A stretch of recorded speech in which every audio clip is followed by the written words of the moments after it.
Hi, podcast listeners, and welcome to Sandbox Radio Live. Coming up in this episode, our Halloween show, Chimes at Midnight, recorded in front of a live audience at the Bathhouse Theater in Seattle on October 30th, 2017. It features a piece from first-time contributor Kellene Conway Blanchard, the return of two of our favorite guests, Teresa Holmes and Ed Key, Marta Zekan from Classical King FM on sound effects, and more, with the Sandbox Radio players and music from the Sandbox Radio Orchestra led by our maestro and composer, Jose Juicy Gonzalez. So sit back, relax, and get ready for the spooky goodness of Sandbox Radio Chimes at Midnight. Sandbox Radio, we'll stay all day. In the backyard we'll play. Jump into our sandbox. We build castles and kings, and words become things. Sandbox Radio. Sandbox Radio. Sandbox Radio. Sandbox Radio. Good evening, and welcome to Sandbox Radio!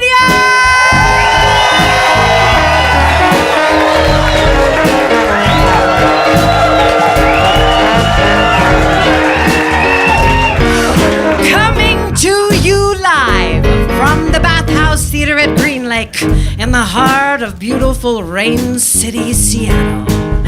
In tonight's episode, writing from Scott Augustin, Kellene Conway Blanchard, Lisa Halpern, Peggy Platt, Wayne Raleigh, Edward Gorey, and Edgar Allan Poe.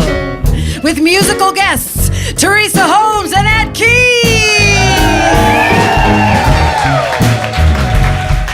Plus all your favorite Sandbox Radio players. And the Sandbox Radio Orchestra, led by our maestro and composer, Jose Juicy Gonzalez.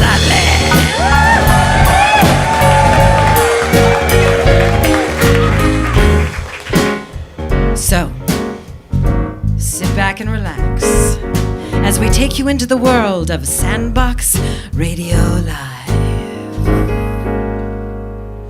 Sandbox Radio.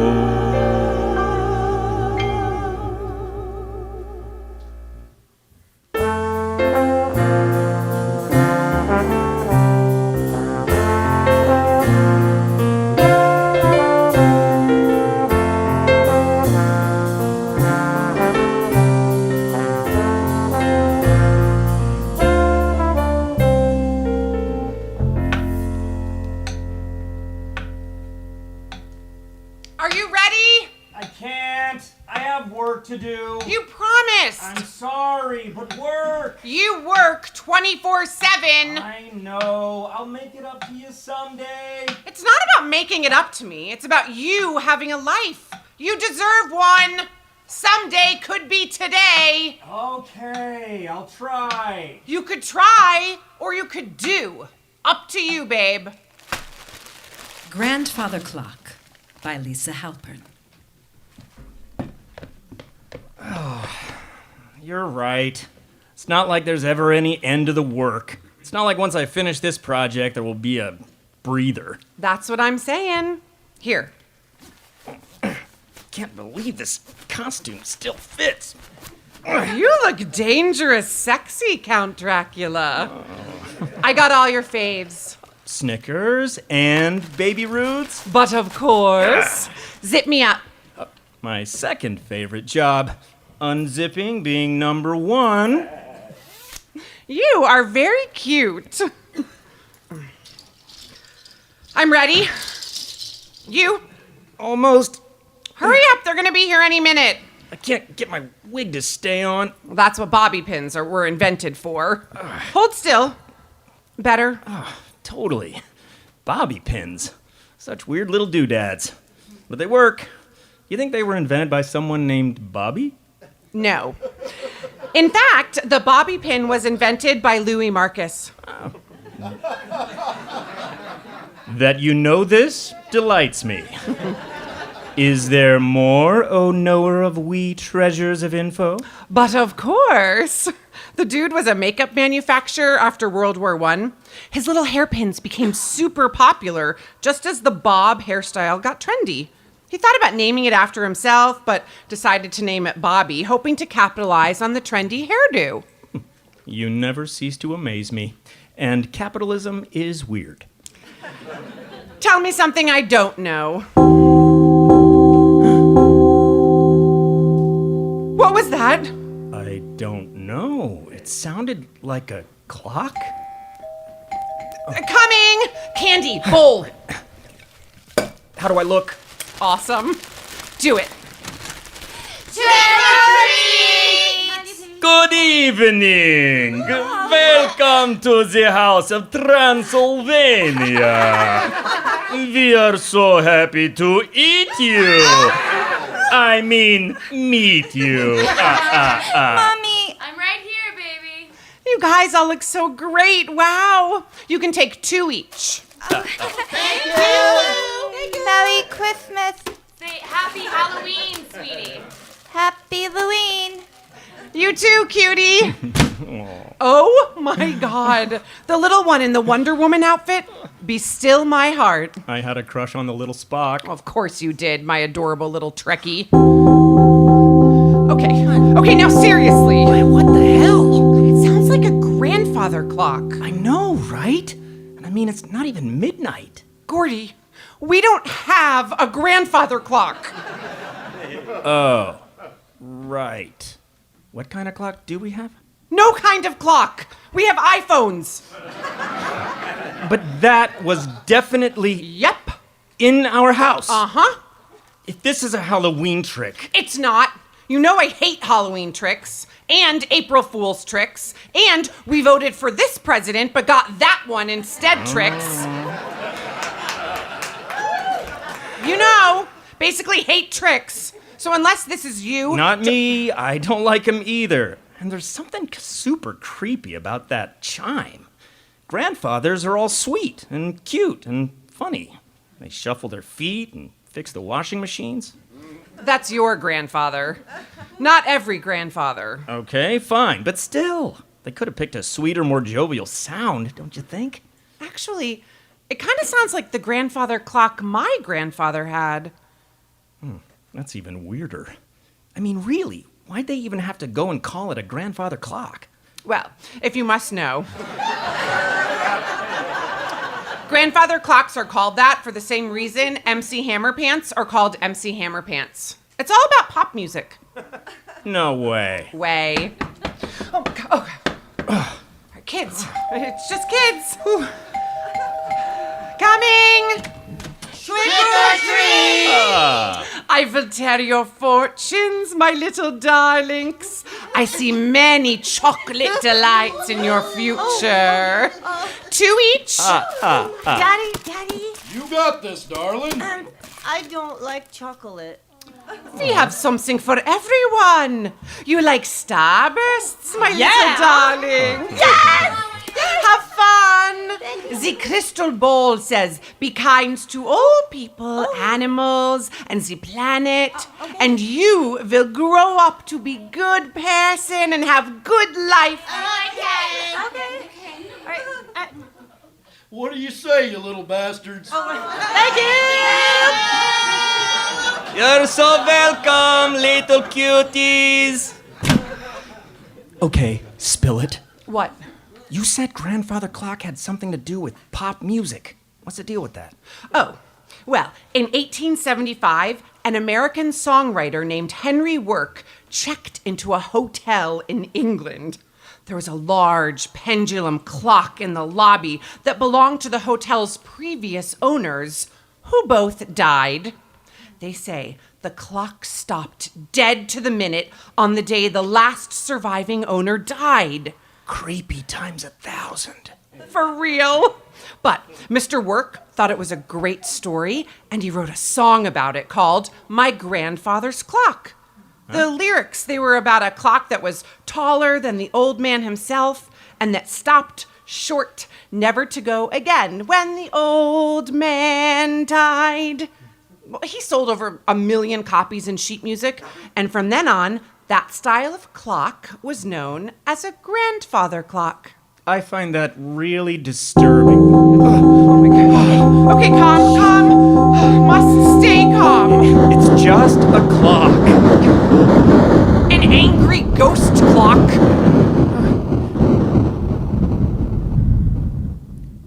All clocks are ghost clocks, if you think about it. What do you mean?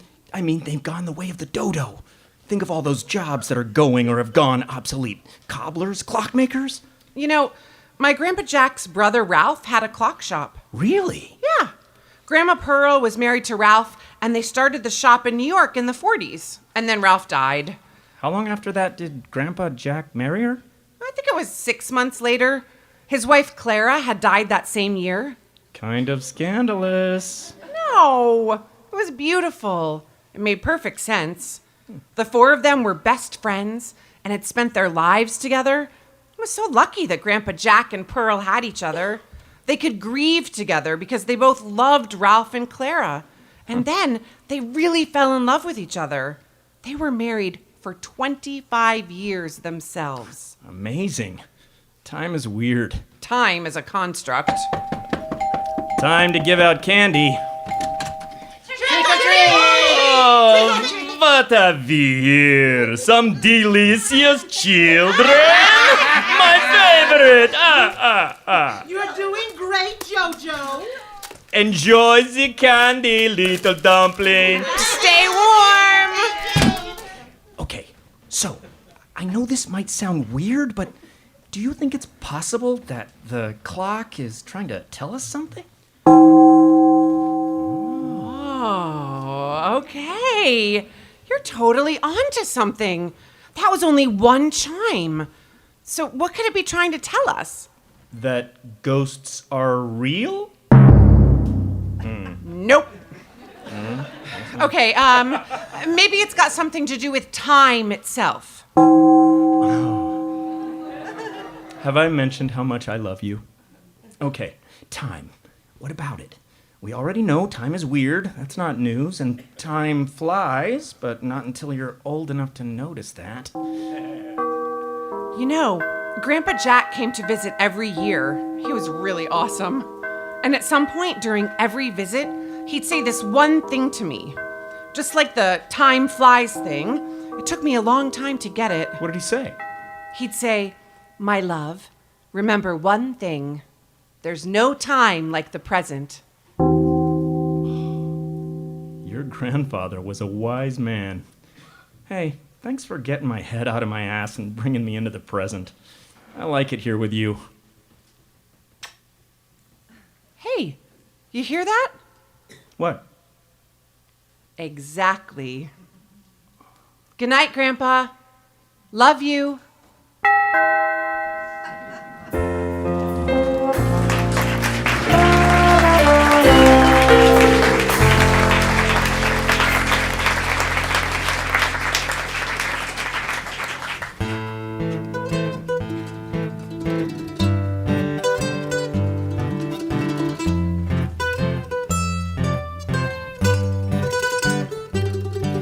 Once upon a time, there was a lovely family inside and out, sturdy as a luxury liner. At the helm, steering their proud ship, was Daddy. Daddy, a man like a wedge of cheese, a man of jowl and principle. Daddy by Colleen Conway Blanchard. And that's when we found him, eaten by the dog. You should not have said that, Bobby. It's true enough, though, isn't it? Dead on the John, Mama. And his ears chewed clean off. A mature person would have said, "We regret that Daddy has passed." A mature adult-type person would have left out the disgusting details. No, Mother, no. Daddy's spirit lives on here, in all of us. Like a possession. A haunting. Clarissa! We'll drag his spirit with us like a boulder nailed to our backs. He loved that dog. He kissed that dog on the mouth. I could have said ingested by his dog. Oh, Biscuit's a good dog. Shut up! Shut up! I don't want to remember Daddy that way. I want to think about him when he still had his hands and all of his nose. Oh, his nose! I want to talk at the funeral. I think you have proved yourself to be too much of a child, too unable to swallow the bad and spit back out the good. Oh, don't you call me no names. I'll call you a couple of names. I will do the speaking because I have the self-control. I will say, he was an American citizen of this country. He toiled. He liked meat boiled. He kept his hinges oiled. He is gone. What will we do, I wonder? He was always here, and now he won't be. It will be as though something is missing.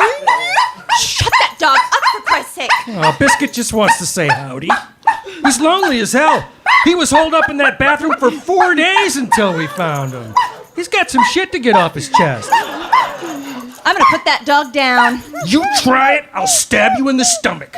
Take you all day to bleed to death. Come on, make your move.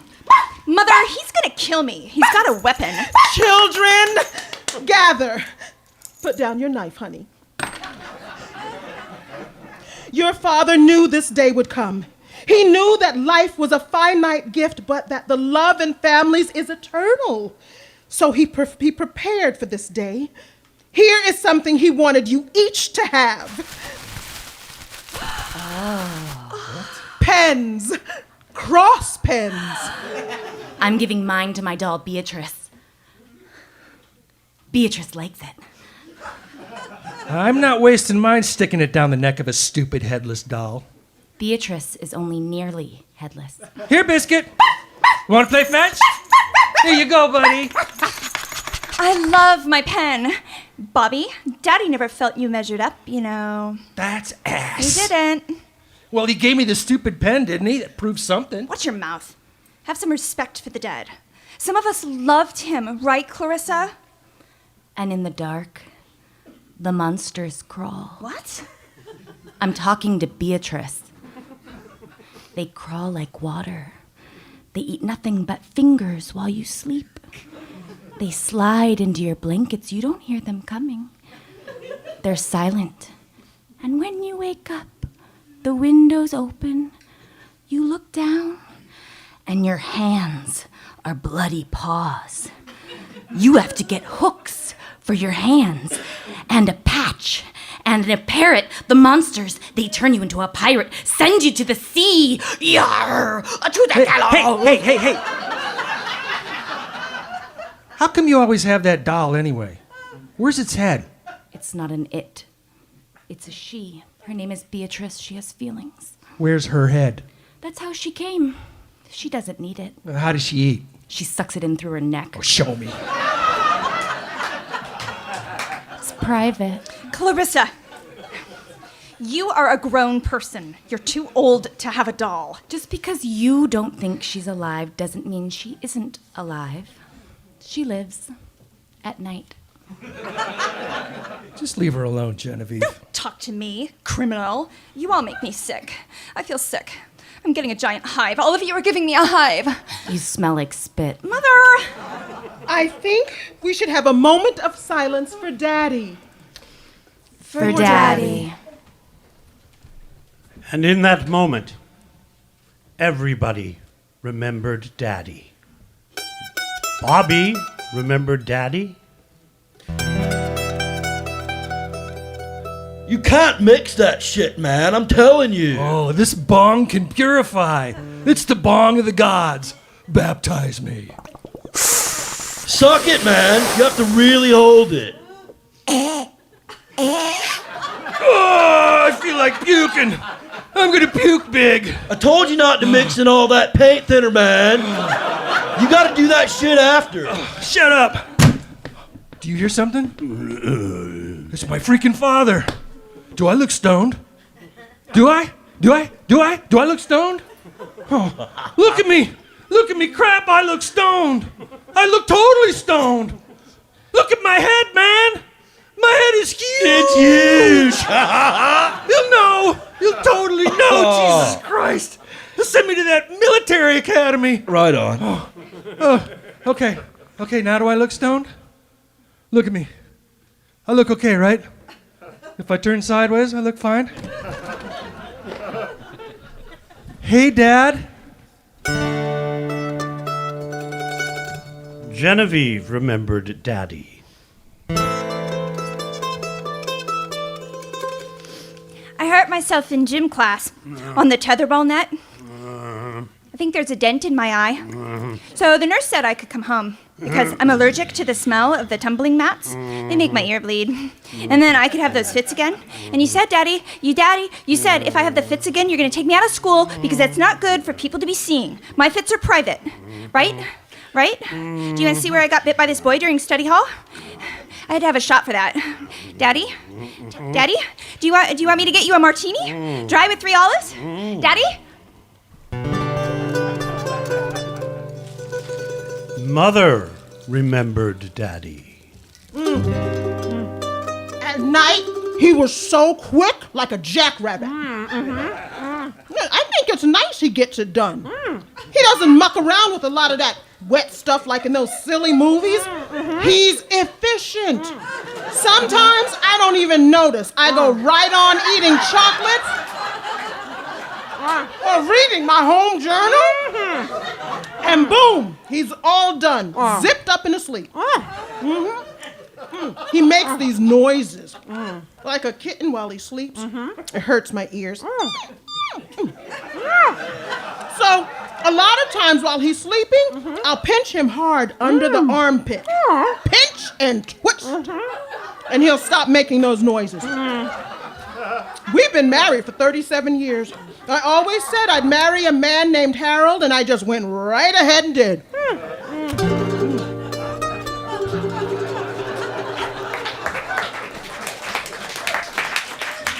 Clarissa remembered Daddy.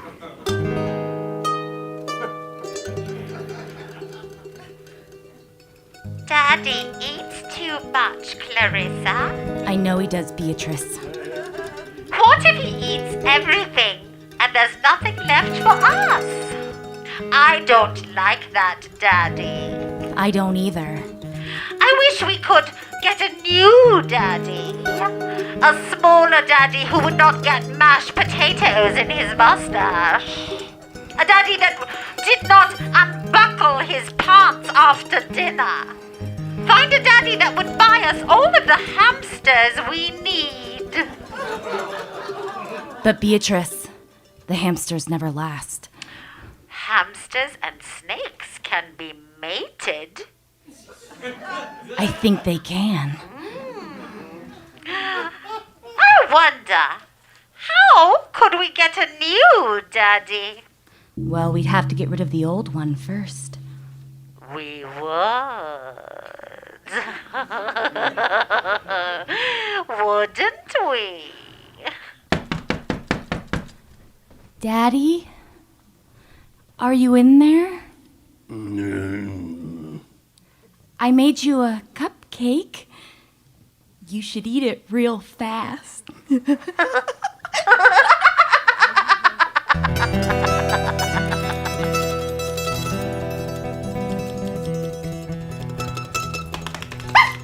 Oh, good boy, Biscuit. Give me the pen. Give me the pen. Good boy. Mother. How come you didn't notice Daddy was in the bathroom all that time? I don't know, honey. He was like that. Sometimes we'd be in the same room for hours and I'd just plumb forget he was there. Then he'd snort and spit in that handkerchief and I'd think, oh yeah, there he is.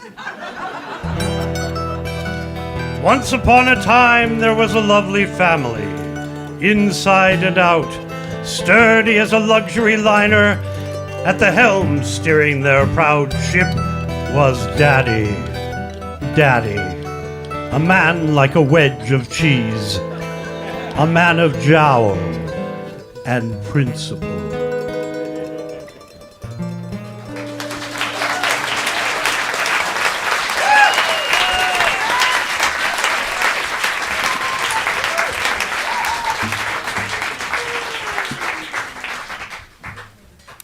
congratulations to our sponsor, the 1448 Project, on their recent People's Choice Award at the Gregory Awards for Theater of the Year. Producers of 1448, the world's quickest theater festival, Theater Anonymous, and many more social theatrical events in Seattle, the 1448 Project has premiered over 800 new works and forged lasting relationships throughout the artistic community since 1997. Coming up next, keep your eye out for their annual Theater Anonymous production of It's a Wonderful Life on December the 9th at the Cornish Playhouse. For more information and to see about upcoming productions, visit www.the1448projects.org.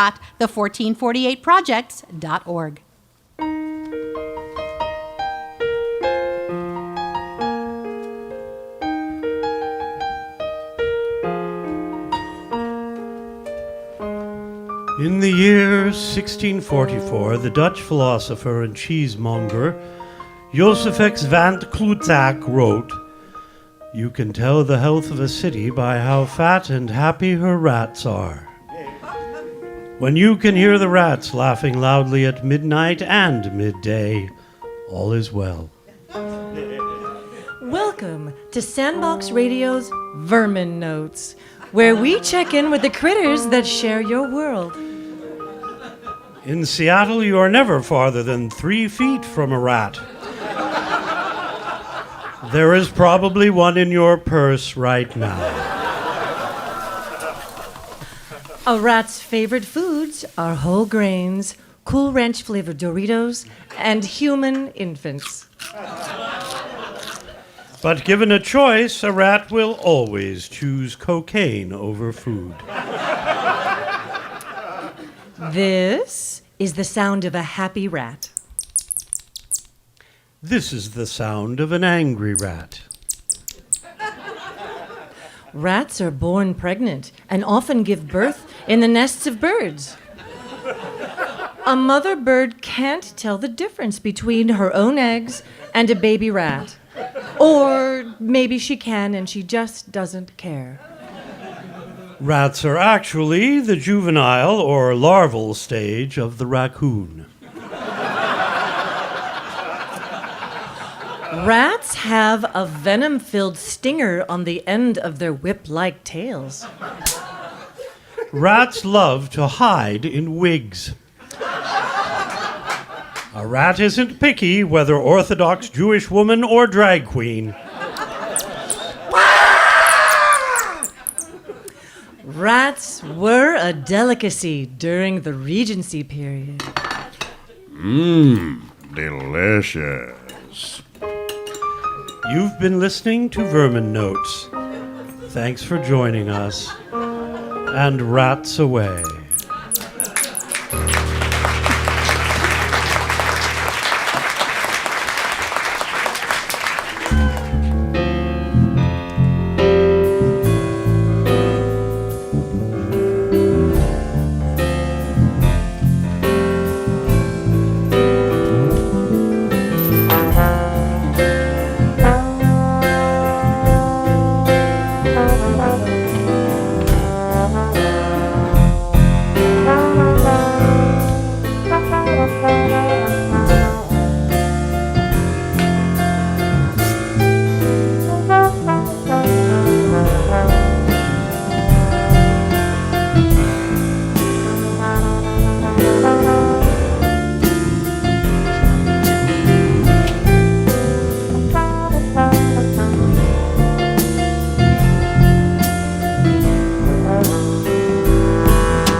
You're listening to Sandbox Radio.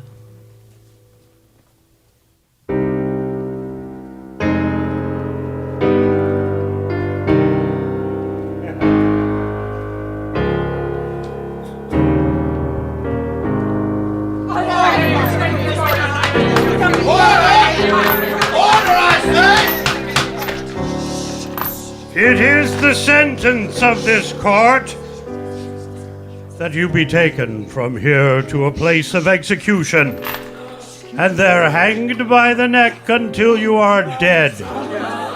May God have mercy upon your soul.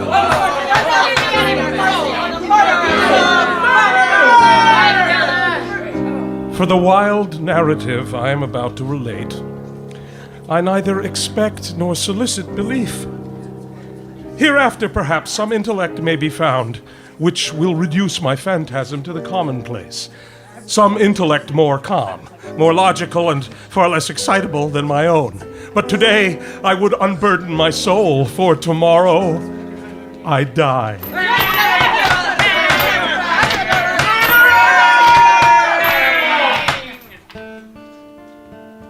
From my infancy, I was noted for the docility and humanity of my disposition. I was especially fond of animals, and was indulged by my parents with a great variety of pets. There is something in the unselfish and self-sacrificing love of an animal which goes directly to the heart of him who has had frequent occasion to test the paltry friendship and gossamer fidelity of mere man. When I married, I was happy to find my wife a disposition not uncongenial with my own, and she lost no opportunity of procuring pets of the most agreeable kind. Birds, goldfish, a fine dog. And most especially... a cat. a cat. This latter was a remarkably large and beautiful animal, entirely black and sagacious to an astonishing degree. He's so intelligent, don't you find? I wonder, they say all black cats are witches in disguise. Not that I believe it myself. My wife at heart was not a little tinctured with superstition. Pluto! That was the cat's name. My favorite pet and playmate. I alone fed him. He attended me wherever I went about the house. It was even with difficulty that I could prevent him from following me through the streets. Oh, no, Pluto. Stay inside. That's right. Our friendship lasted in this manner for several years, during which my general temperament and character experienced a radical alteration for the worse. Through the instrumentality, I blush to confess it, of the fiend intemperance. Edgar, dearest, what's the matter? Oh, well, leave me alone. But darling, please don't go out tonight. So much drink isn't good for you. Oh, you bore me. Dear, please. Harpy! I suffered myself to offer my innocent wife such horrible treatment as my disease grew upon me. For what disease is like alcohol? Even Pluto began to experience the effects of my ill temper. One night, returning home much intoxicated from one of my haunts about town, I fancied that the cat avoided my presence. I seized him. He inflicted a wound upon my hand with his teeth. The fury of a demon instantly possessed me. I knew myself no longer. A more than fiendish malevolence, gin-nurtured, thrilled every fiber of my frame. I took from the desk drawer a penknife, grasped the poor beast by the throat, and deliberately cut one of its eyes from its socket. I experienced a sentiment half of horror, half of remorse, but it was at best a feeble and equivocal feeling. My soul remained untouched. I again plunged into excess, soon drowning in wine all memory of the deed. One morning, in cool blood, I slipped a noose about the creature's neck and hung it from the limb of a tree. Hung it with tears streaming from my eyes and with the bitterest remorse in my heart. hung it because I knew that it had loved me. And because I felt it had given me no reason of offense, hung it because I knew that in so doing I would jeopardize my immortal soul as to place it, if such a thing were possible, even beyond the reach of the infinite mercy of God. Then, that very night... Edgar! Edgar, dearest, wake up! What? Well, what is it? What's wrong? There's smoke! Oh God! The bed curtains! Oh, hurry! Hurry, run! Try not to breathe, just run! Well, we must save the animals. Where is Pluto? Oh, hurry, my dear, please! Go! The stairs are burning! Oh my goodness! Look at that! Somebody in there! The whole house was blazing. It was with great difficulty that we made our escape. The destruction was complete. My entire worldly wealth was swallowed up. And I resigned myself thenceforward to despair. Our house in ruins. What will we do? The walls had fallen in, excepting one, which stood about the middle of the house. About this wall, a dense crowd were collected. And many persons seemed to be examining a particular portion of it with very minute and eager attention. Oh, look at that! How strange! What is it? The marks on the plaster! Yes, that black figure! As if graven in relief upon the white surface, with an accuracy truly marvelous, the figure of a gigantic cat. Heavens! There's a rope about the animal's neck! For months, I could not rid myself of the phantom of the cat. I went so far as to regret the loss of the animal, looking about me among the vile haunts which I now habitually frequented, for another pet of the same species and of somewhat similar appearance, with which to supply its place.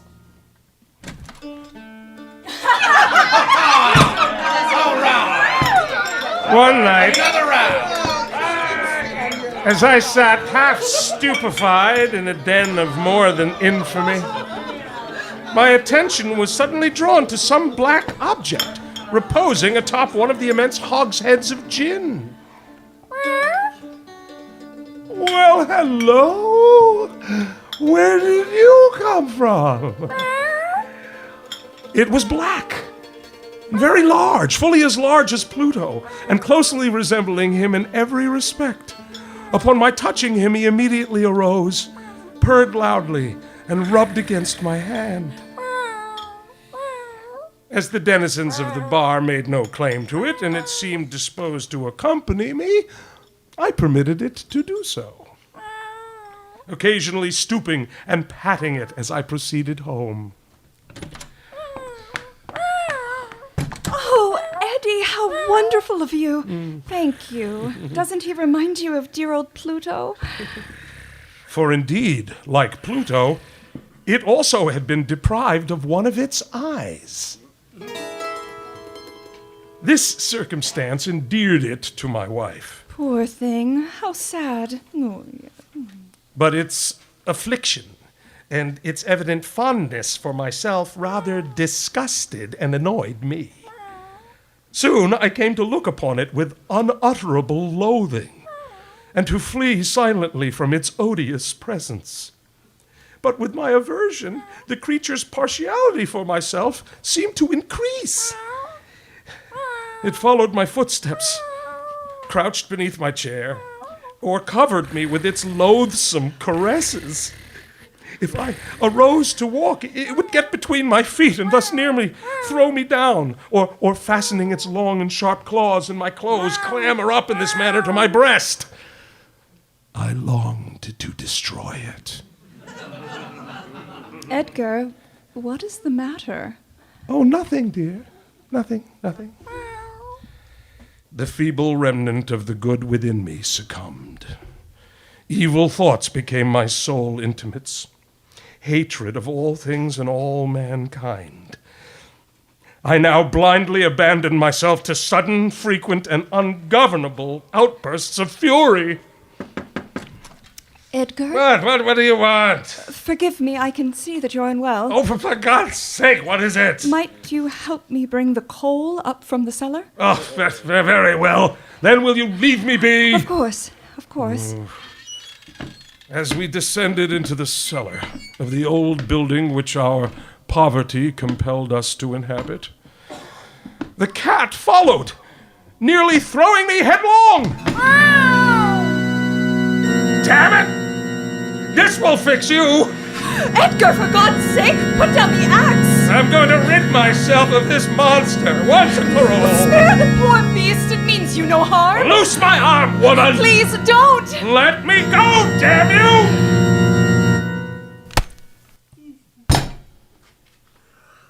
She fell dead upon the spot without a groan, the axe buried in her brain.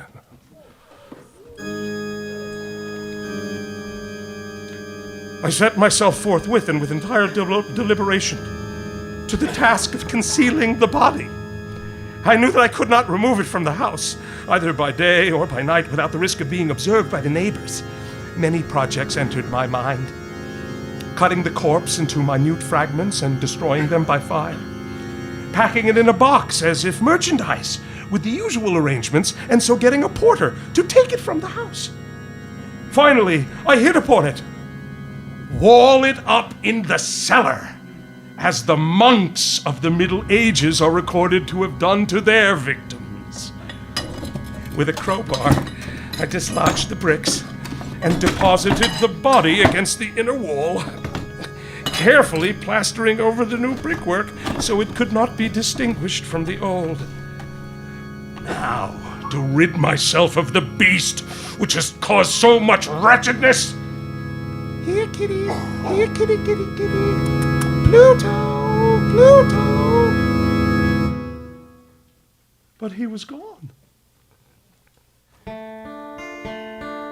As the days passed, I breathed as a free man. The monster had fled. My happiness was supreme. The guilt of my dark deed disturbed me but little. Some few inquiries were made, but nothing was discovered. I looked upon my future felicity as secured. Good day, sir. Sorry to disturb. Oh, not at all, Sergeant. What may I do for you? I believe I've already answered all of your questions. Again, I apologize, sir, but we've a warrant to search the house one last time. Shouldn't take a moment. Of course. Would you mind showing us about, sir? Shall we begin in the cellar? I was secure in the inscrutability of my place of concealment. I quivered not a muscle. My heart beat calmly as that of one who slumbers in innocence. Nothing odd here, Sergeant. Indeed. Well, sir, we are satisfied there's nothing of concern. Again, forgive the intrusion. Of course. But the glee at my heart was too strong to be restrained. I burned through the mere frenzy of bravado to say but one word by way of triumph. Gentlemen, I am delighted to have allayed your suspicions. This is a very well-constructed house. Yes, it seems so. I may say an excellently well-constructed house. You are fortunate in such a house, sir. Well, we will see ourselves out. Oh, are you going, gentlemen? These walls are solidly put together. See here. What the devil?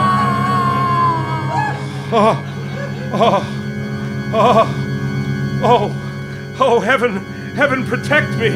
Heaven protect me. Heaven give me the right page. May God shield and deliver me from the fangs of the archfiend. Mercy on us! What is that? Whatever it is, it's behind that wall. Pull it down! Yes, sir. Look! This plaster is fresh! See how easily it comes apart! Yes, yes. Oh, God. Sir, are you ill?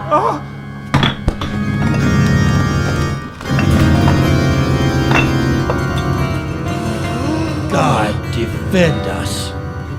The corpse, already greatly decayed and clotted with gore, stood erect before us. Upon its head with red extended mouth and solitary eye of fire, sat the hideous beast whose craft had seduced me into murder, and whose informing voice had consigned me to the hangman. I had walled up the monster within the tomb.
trombone. You're listening to our 2017 Halloween episode, Chimes at Midnight. Subscribe to the podcast in iTunes and Stitcher, and help other people find us by leaving a rating or a review. It really does help. Follow us on Facebook and Twitter for updates on everything we're doing at Sandbox Radio.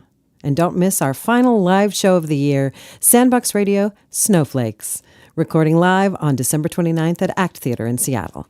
Tickets available now online at acttheater.org. Now back to Chimes at Midnight and the Gashly Crumb Tinies by Edward Gorey.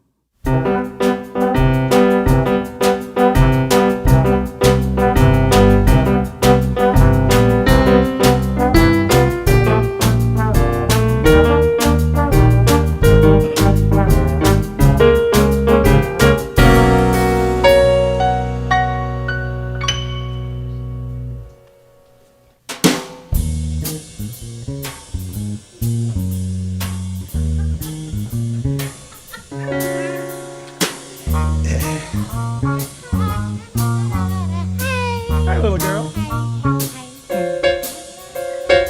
A is for Amy, who fell down the stairs. La la la la la la. Whoops.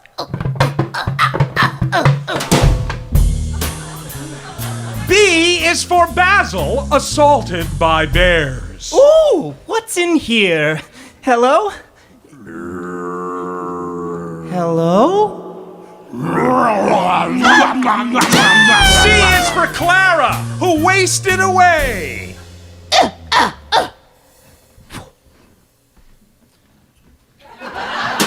D is for Desmond, thrown out of a sleigh.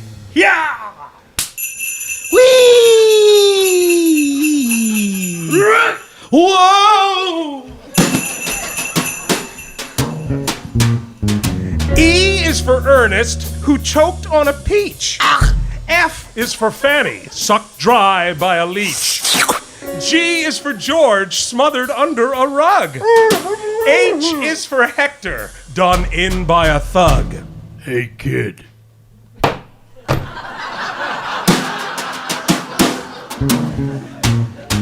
I is for Ida, who drowned in a lake. J is for James, who took lie by mistake. Uh-oh. K is for Kate, who was struck with an axe. L is for Leo, who swallowed some tacks.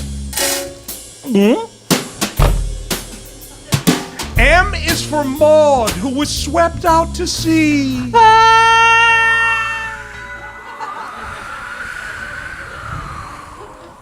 N is for Neville, who died of ennui.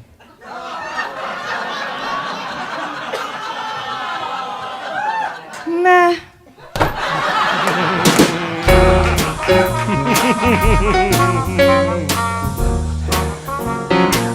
A few more. O is for Olive, run through with an awl. Ow! P is for Prue, trampled flat in a brawl. Q is for Quentin, who sank in a mire. Help me! Help me! R is for Rhoda, consumed by a fire. Ooh, matches. Ooh, hot, hot, hot, hot, hot, hot, hot.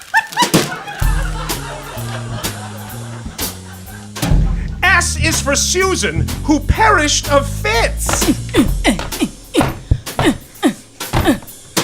T is for Titus, who flew into bits.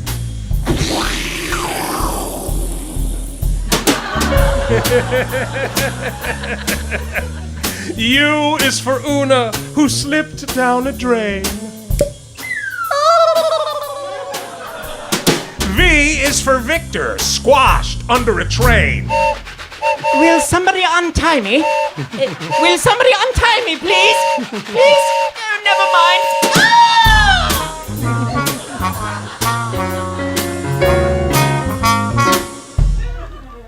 W is for Winnie, embedded in ice.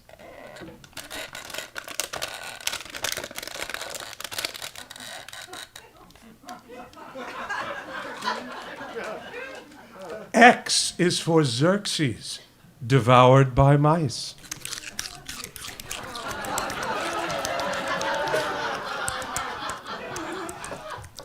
Y is for Yorick, whose head was knocked in.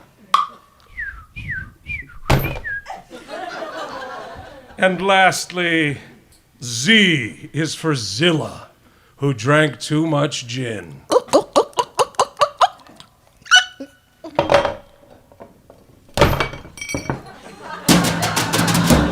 This alphabetical allegory was brought to you by Edward Gorey and The Ghastly Crumb Tidies!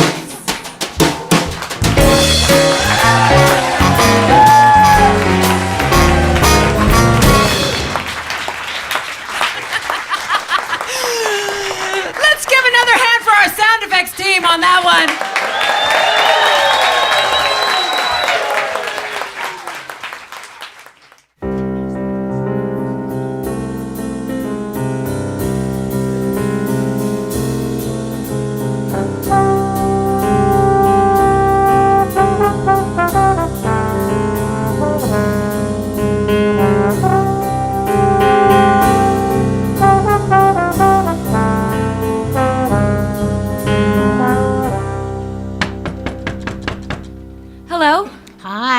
Judy Monroe? That's me. Dr. Scarnson, thank you so much for seeing me on such short notice. Please, call me Trisha. I like to keep things informal.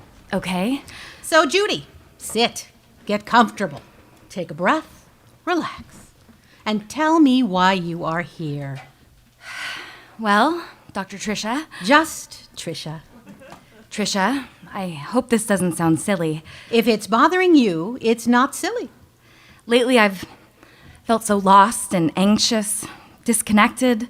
Sometimes I can barely focus on the simplest task. I find myself on the verge of tears for no reason. Oh, Judy, I'm sorry. Is this all new? Yes, well, newish. Started about 3 months ago. Were there any big changes for you at that time? Yes, now that you mention it, that's right about when I died.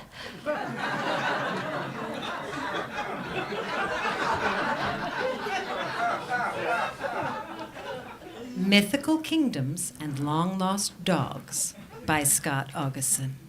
Death can be a very stressful time. I just don't want to be one of those women who blames all of her problems on being dead. Sounds like you're just being awfully hard on yourself. It's funny, the first few days were sort of refreshing, something new.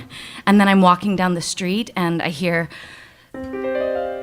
Judith Ruth! Mom! Oh, Judith, your hair. Really, Bangs? You don't have the face for it. Mom, everyone calls me Judy. Judy, I swear, I give you a beautiful name like Judith Ruth, and you pick Judy. Judy's a tramp's name. How's Dad? I'm the wrong person to ask. I've heard he's got a girlfriend. Parents are hard. I had really adjusted to not having her in my life, and then boom, she's back, part of my death. How about those practical things? Do you have a place to stay? Yeah, there's this living fellow from Hungary who's the night watchman over at the smelt cannery. I sleep in his bed at night, and when he comes home, I go to the library or the movies. Sounds like a comfortable haunting. I'm finding it depressing to see everyone I know. I forget they can't hear me. I'll jabber on and wait for a response that doesn't come. Tissue. Thanks. Oh, and Clyde's dating again. Does that seem soon? I mean, I don't want him to be alone, but... Clyde was your husband? Boyfriend. I'm not proud, but I eavesdropped. You look beautiful. You remind me of...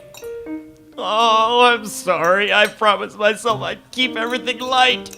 Oh, Clyde. Shh. It's okay. I get it. Thanks for understanding.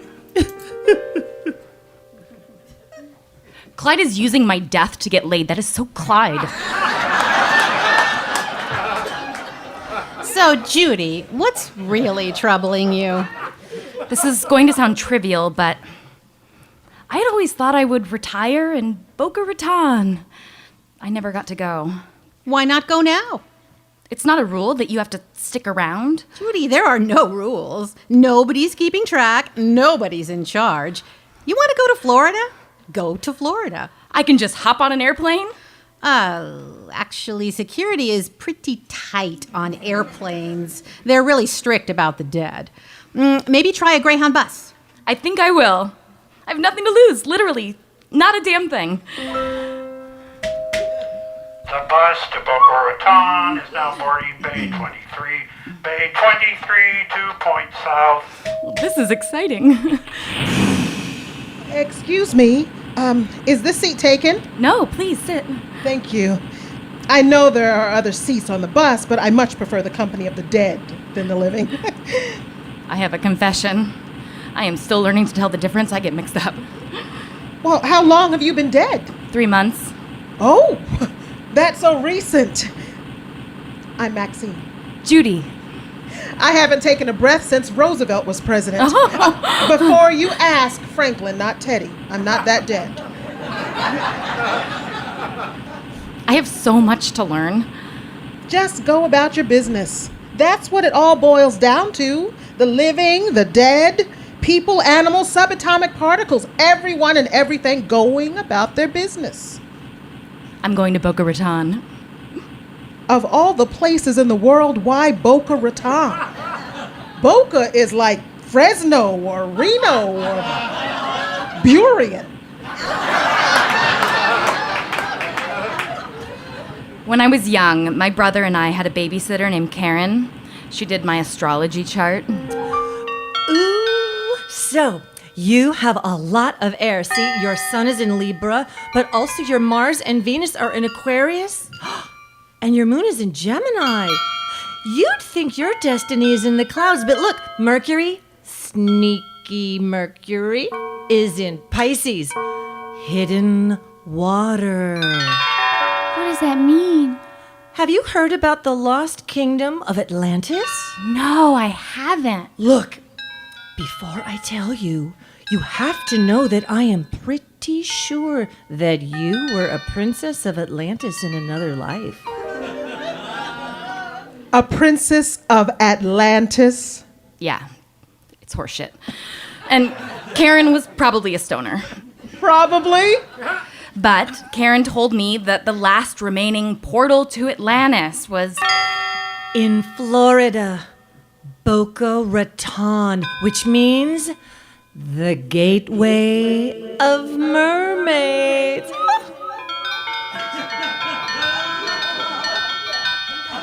I know, it's silly, but oh, look, that woman we just passed on the roadside fruit stand, I'm sure it was Karen. That happens a lot when you're dead. You talk about somebody and boom, there they are. I miss being cold. I used to love to pull my sweater in close or lean over a cup of hot tea. There's a lot to miss if you let it. Memory can be sticky like honey, but salty instead of sweet. Oh, the bus is stopping, but this isn't Florida. No, but you want to get out and stretch those pretty legs of yours. Yes. Oh, this is nice. That bus was cramped like being in a coffin with 30 other people, right? I wouldn't know I was cremated. Oh, you modern girl, so lucky with your cremations and natural burials. My body is moldering in the family crypt back in Rhode Island. What's that building across the way? The fools rush in. Want to get a room?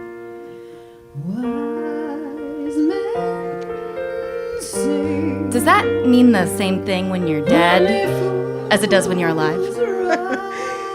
Yes, it does, gorgeous. All right. Just a minute. Hold your horses. Be right there. Hello, ladies. What can I do for you? Do you have a room that no one has died in? Let me check. Number 11 had the heart attack for that traveling salesman. 4 had the overdose right before the war. Number 8, the murder, of course. 6 had that funny string of suicides in the 50s. A streak of them. 23. No, that was that business with the twins. Number 17, that's the ticket. Drop the key back here when you're done. Oh, it's nice. I thought it might be a dump. Hey, would I take you to a dump? It's nicer than where I lost my living virginity. Let me guess. Basement rec room. Bingo. Complete with wood paneling, a foosball table, and a black and white TV. So, how is sex different when you're dead? I could tell you, but it's probably easier for me to show you.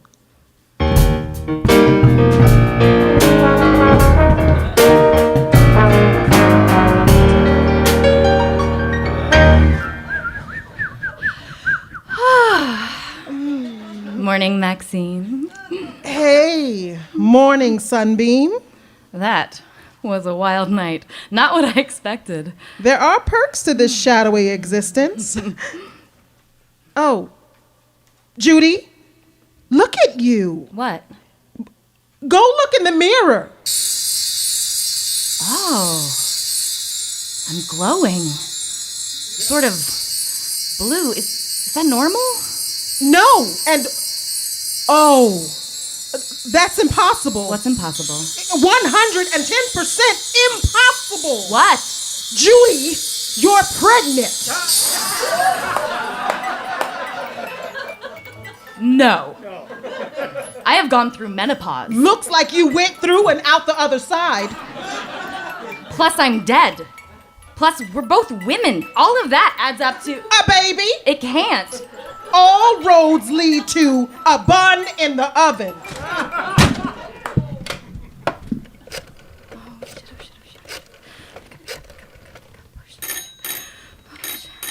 Trisha Scarnson's office. Trisha, it's Judy. Oh, hi, Judy. Are you in Boca? No, I'm at a motel in South Carolina and I'm pregnant. What?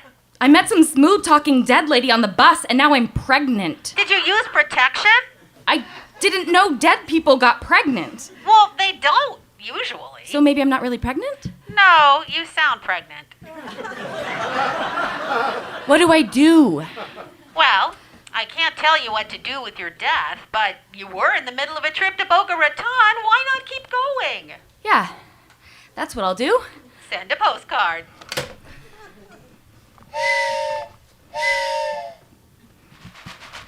I took a train the rest of the way. I tucked myself behind some luggage in case there were any other dead people on the train. At one point, a dead Great Dane wandered up and licked my hand. I got off the train, and I went to the sea. Hey, Judy. Karen? Karen the babysitter? Yeah. You look exactly the same. What happened to you? I dropped acid and walked in front of a freight train. I'm sorry. That's so sad. Oh, that was 40 years ago. It's not sad anymore.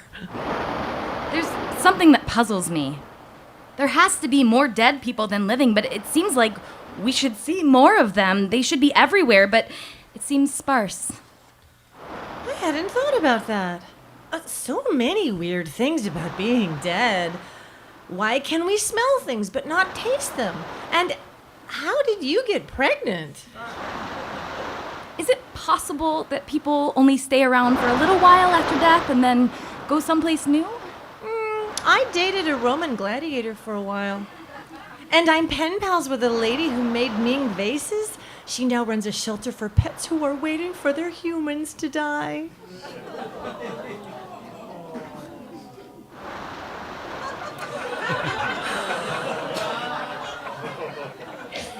Is Atlantis out there? Sure. This is Boca Raton, the gateway of mermaids. When I was 8, you used to tell me we were all one with the universe.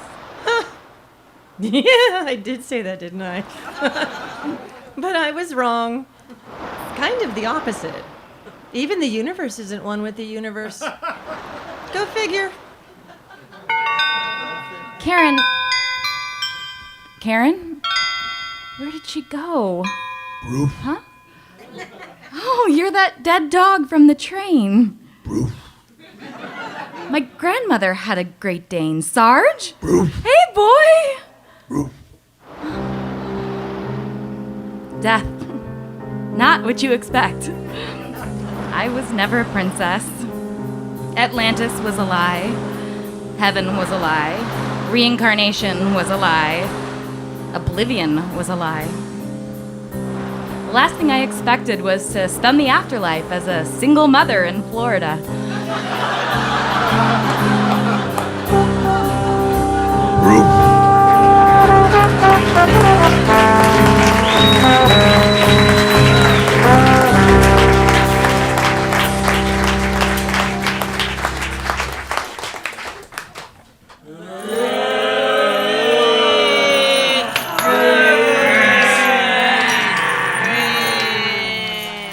It's October, and time to think about frost on the pumpkins, hot apple cider, children dressed as hobos or a princess, and of course, the zombie apocalypse.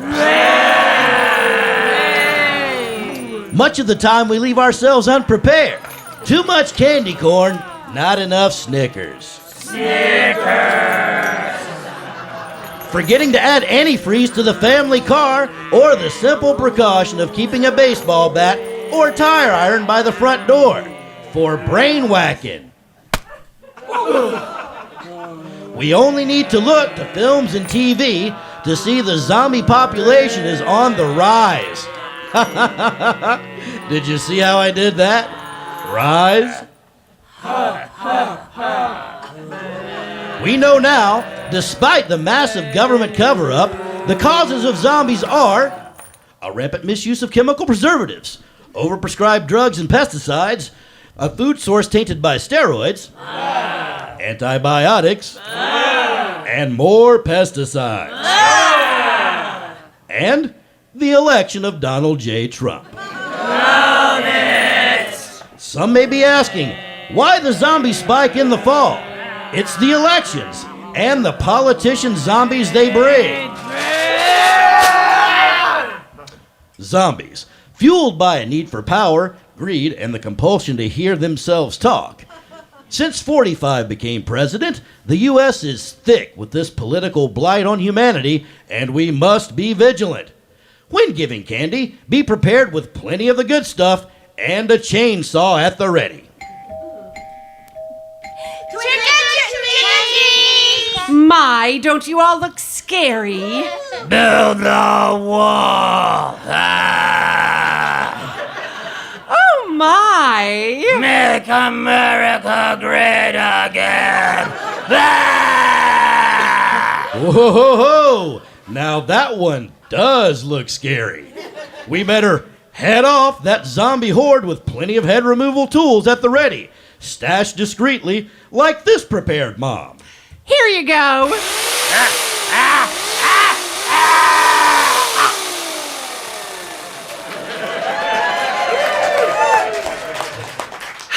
Now, where was I? Who needs sugar-free? And are there any peanut allergies? I don't like chocolate. Halloween doesn't have to be really scary if we remember to keep our heads.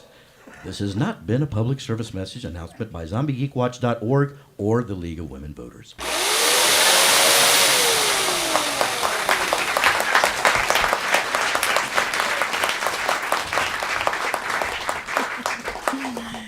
Ladies and gentlemen, please welcome Jose Juicy Gonzalez.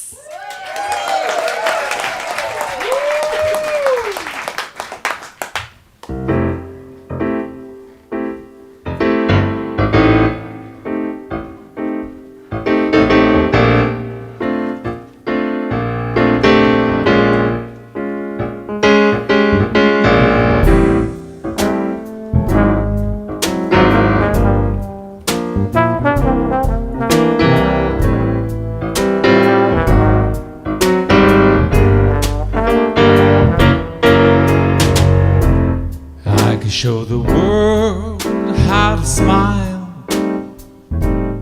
I could be glad all of the while.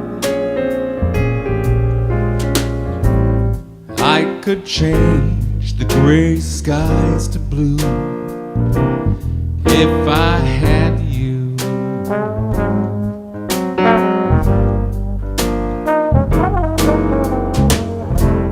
I could leave the old days behind, leave all my pals, I'd never mind. I could start my life anew if I had you.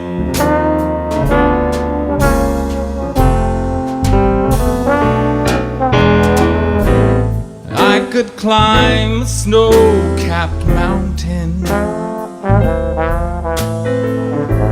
sail the mighty ocean wide.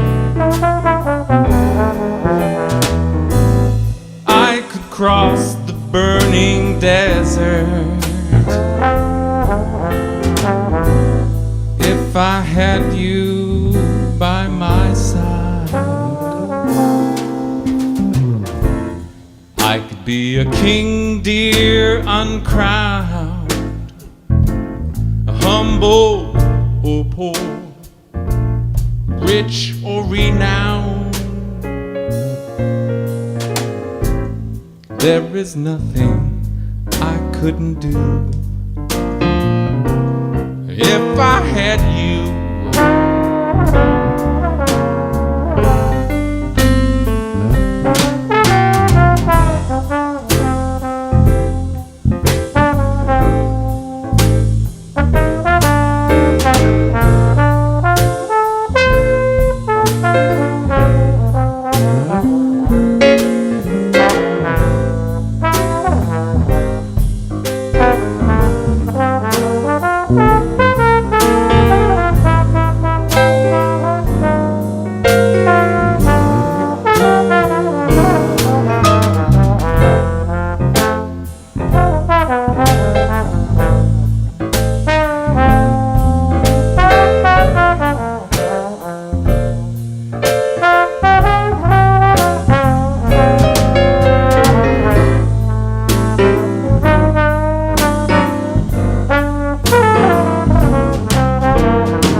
snow-capped mountain.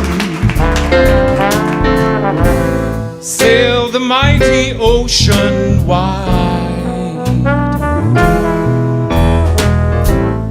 I could cross that burning desert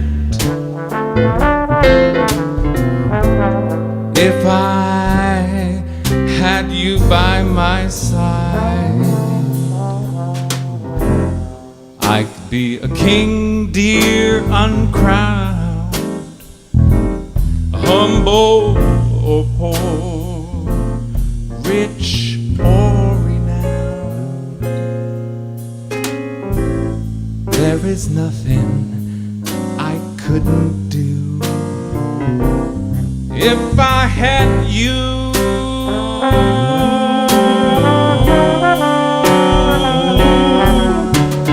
There is nothing I couldn't do if I had you.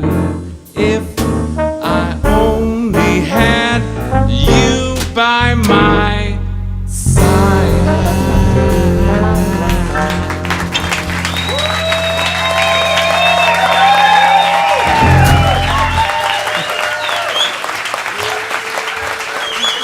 Jose Juicy Gonzalez and the Sandbox Radio Orchestra. Once again, that was the divine David Marriott on trombone.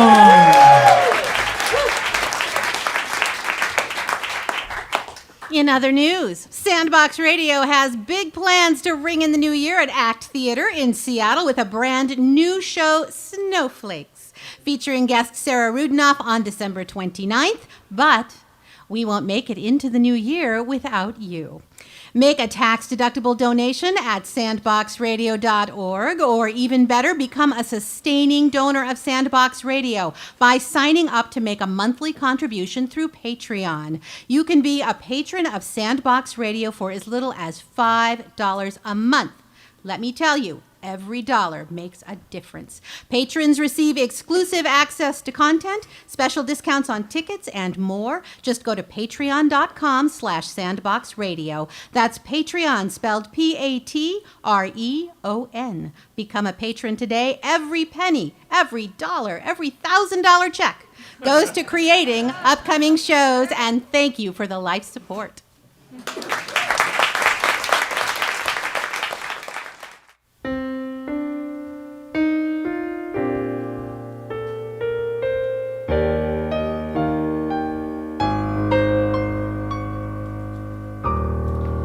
Listening to Sandbox Radio.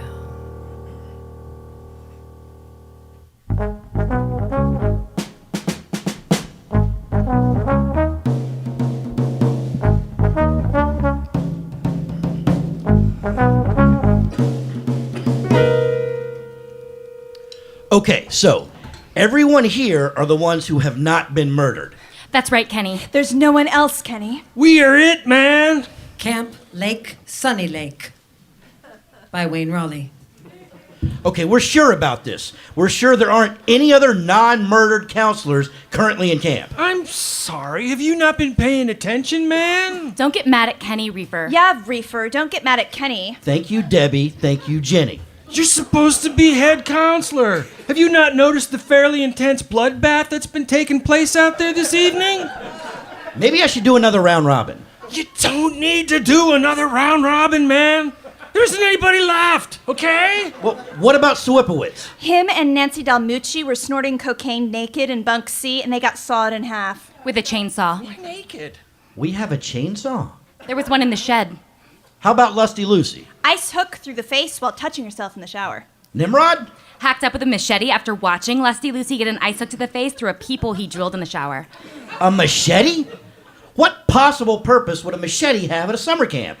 I mean, the hiking trails here are perfectly maintained by the Park Service. There were 4 of them hanging in the shed. Next to the ice hooks. I'm sorry, what shed? Where exactly is the shed? Yeah, man, why do we have a shed full of tools that are completely unnecessary to the maintenance and upkeep of the campgrounds, and yet can be used as incredibly lethal weapons? Good question, Reefer. What do we have ice hooks for? This isn't South Boston in the late 1800s. We have a machine that makes tiny little ice cubes. As many as we want. What about Todd?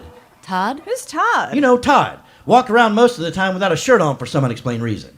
He looks a lot like a young Kevin Bacon. I thought that was Kevin Bacon. I'm pretty sure he said his name was Todd. Well, he was on the top bunk looking at a dirty magazine, and he had his Sony Walkman on, so he didn't know someone was in the bottom bunk, and he got run through with a spear. A spear? Okay. So hard that the spear went up through the mattress, through his abdomen, through the dirty magazine, and actually lifted him up off the mattress where he hung there for a moment before he slowly slid back down the spear with blood spurting out of his mouth. And this spear came from... The shed. Sure, why not?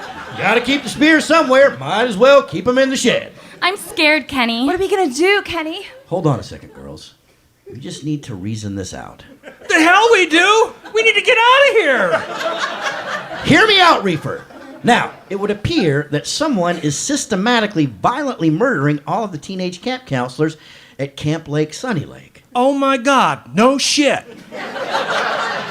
Hear him out, Reefer. Yeah, hear him out, Reefer. But why would somebody want to go and do such a terrible thing? It just doesn't make any sense. Okay, think. Was there ever a time when the camp was recently reopened after being closed for 20 years because a boy drowned in the lake when all the counselors were having a sex and drugs party and not paying proper attention to the campers? Let me think. Trying to remember. Yeah, dude, yes. You guys, that is now. The camp just reopened. After 20 years, it's been open a week. Well, there you go. So, then what do all of the murdered counselors have in common? They were all either exploring their blossoming sexuality in some fashion or experimenting with mind-altering substances. Right. They were doing something immoral and thus deserved to die horribly and violently. Well, I guess we know who's going to be next, Debbie. What is that supposed to mean? It means you're a big slut. So you're next. I'm not a big slut.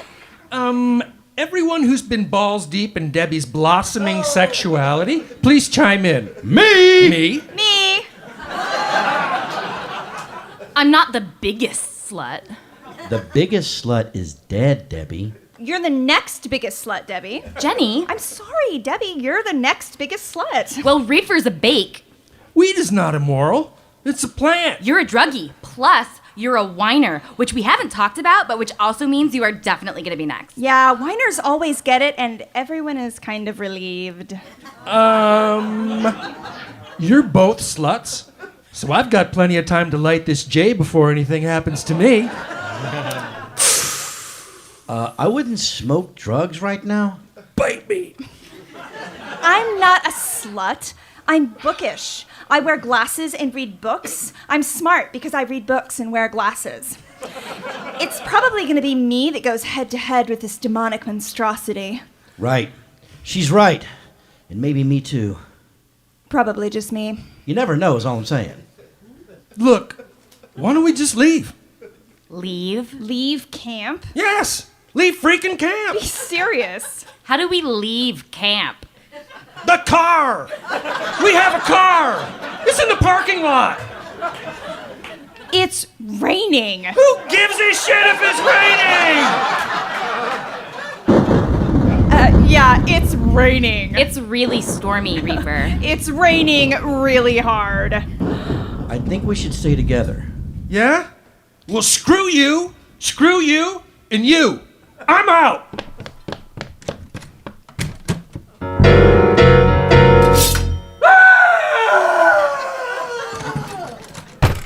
I called it.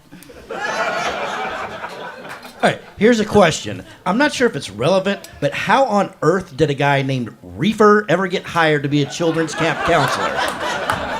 I'm bored. I think we should dance. Really? Yeah, come on. We're scared. We're on edge. There's a crazed killer on the loose. We need to shake it off. We should turn on some rock and roll music and dance. I don't think we should turn on some rock and roll music. Come on. Woo! Yeah! Rock and roll music. Stop dancing. Don't dance. I don't think it's a good idea. please stop. Come on, Kenny, dance with us. Oh, please stop dancing. I'm gonna go dance over here into this empty room. No, don't do that. That's a bad idea. Here I go. Jenny, come with me. Okay. Jenny, stay here. Debbie, don't!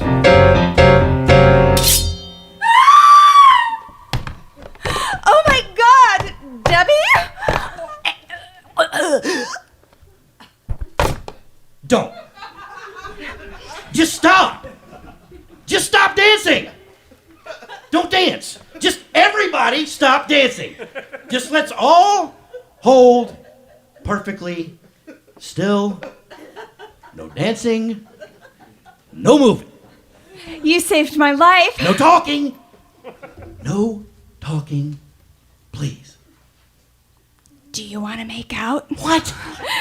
No, absolutely not. Kenny, I know we've just been friends for a long time, but... Oh, no, don't. Please don't take off your glasses. I'm taking off my glasses. Oh, please don't take your ponytail out and shake your hair down until it cascades sexually around your face. I'm taking out my ponytail and shaking my hair down until it cascades sexily around my face. Oh, no, not good. I've wanted you for so long. Please make love to me in this other room. Okay. Not the shirt. Not the shirt, please. I'm taking off my shirt. Please, don't go into the other room without a shirt on, please. My shirt is off, and I'm only in my bra now, in this other room where it's dark.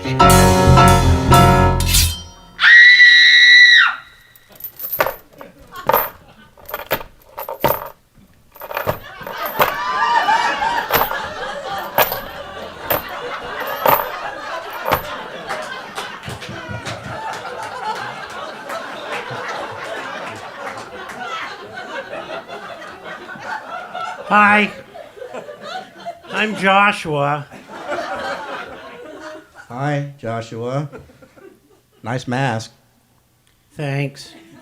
Is this where I can mail the letter home? Yeah, right over there.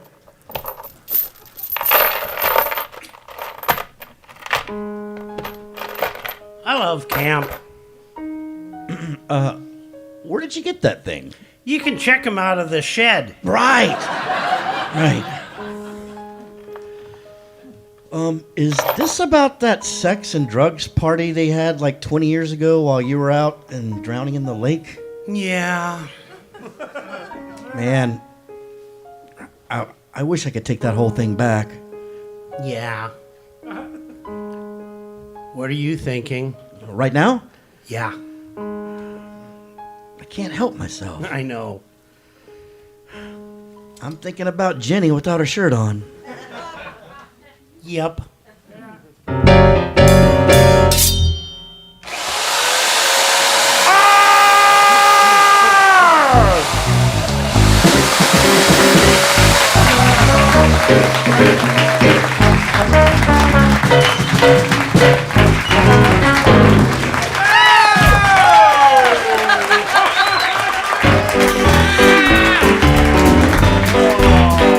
It's really been swell. It's really been great just to be with you on our sandbox date. Oh, say it ain't true. Oh, say it ain't so.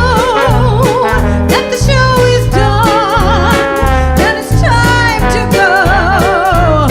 Well, that's our show for tonight.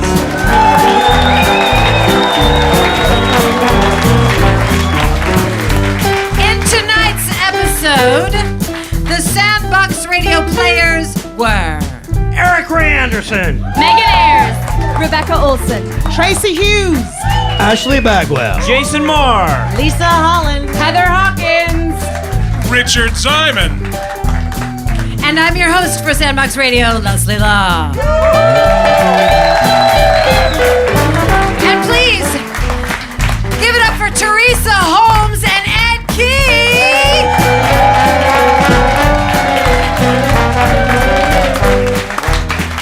And our special guest, Maven, on sound effects from Classical King FM, Marta Zike.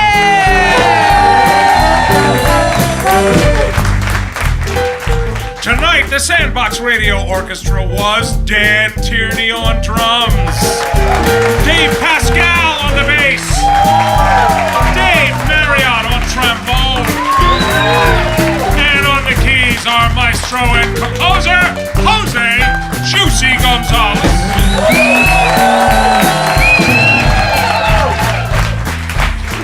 Chimes at Midnight was written by Scott Augustin, Colleen Conway Blanchard, Edward Gorey, Lisa Halpern, Edgar Allan Poe, and in the house tonight, Wayne Raleigh! With original music by Jose Juicy Gonzalez and Ed Key. Big thanks to the Seattle Public Theater team for hosting, especially Kelly Kitchens, Annie LaRoe, and to the amazing staff and crew here at the Bass House. Maria Manis up there at the booth. Our stage managers were Shigeko Kolos-Nakano and Shelby Lausenheiser. And the show was mixed by Luke Carwald and recorded by Brian Moynihan up there in the back. So Rebecca has our lyric cards. Because now's the time in the show when we always love you guys to sing along. Newbies, don't be shy, strong and wrong. I think you've picked up the tune. Ready? Here we go. It's really been swell. It's really been great. Just to be with you on a sandbox day. Oh, say it ain't true. Oh, say it ain't so. That the show is done. And it's time to go. One more time. The show is done. And it's time to go. That the show is done, and it's time to go. Good night, everybody. We'll see you in December.